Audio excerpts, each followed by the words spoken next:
এক লোক বট গাছের তলায় বসে বিশ্রাম নিচ্ছে, আর বট ফল দেখে অবাক যে এত মোটা বট গাছ, ফলগুলো এত ছোট। বট ফল ছোট হয় না নাকি এত বড়? আর পাশেই ছিল কুমড়া গাছ, লাউ গাছ। আল্লাহরে গালে দিতেছে, আল্লাহর কি রুচি! চিকন চিকন কুমড়া গাছ, চিকন চিকন লাউ গাছ, এত বড় ফল, আর ইয়া মোটা বট গাছ, এতটুকু ফল। আল্লাহর গালি দিতে দিতে ঘুমাই গেছে।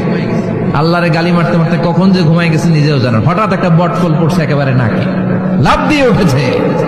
উঠে দেখে নাক দিয়ে রক্ত বেরোচ্ছে, ব্লিডিং। নাকের রক্ত মুছে আর পড়তে আরম্ভ করছে আলহামদুলিল্লাহ। কি পড়ে?